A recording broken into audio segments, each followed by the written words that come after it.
Meteorologist Riley Hale for your first alert. Live from Augusta, we're watching News 1226 at 11. Good evening, I'm Hallie Turner. It was another hot day, and with students heading out the door to school in a few hours, you know, Emily, are we worried more about the heat or for a chance of rain?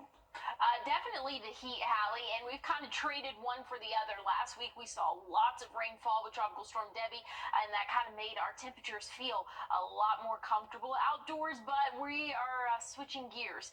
For our work week this week, we can expect to see those heat index values in the triple digits. Right now, going to bed tonight, we're sitting in the 70s and 80s across the CSRA, so really not that cold.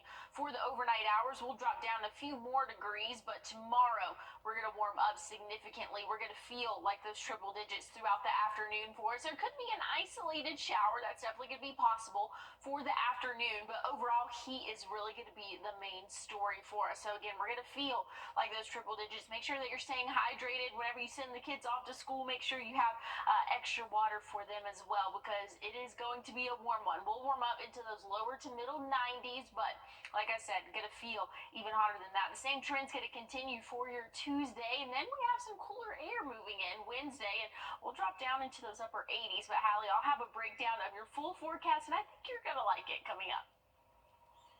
The Washington County Sheriff's Office is looking for a man after a shooting left 2 people injured earlier this morning. Officials say the shooting happened at Cornbread's Club on Matthews Road. The department is searching for 25-year-old Trayvon Hutchinson, also known as Pete Grady, in connection to the shooting. He's wanted for aggravated assault and possession of a firearm by a convicted felon. He's said to live in the Wrightsville area. Call the sheriff's office with any information. And a Columbia County man faces several charges, including aggravated assault, after deputies say he shot them from his vehicle during a chase yesterday. Deputies responded to a physical domestic incident, and as they arrived, deputies say Bradley Gooding was leaving the scene. Deputies tried to catch up with him on Old Louisville Road at Harlem Grovetown Road when he began shooting. The chase continued until Bradley crashed. The sheriff's office says when deputies got to his car, they found him with a self-inflicted gunshot wound to the head. He was taken to the hospital. Officials say no deputies were hurt. And the Waynesboro Police Department is asking for your help to find a missing woman. 52-year-old Melissa Ellison was last seen on Martin Luther King Jr. Boulevard on Friday around 5 p.m. Police say she was wearing dark pants and a multicolored scarf on her head.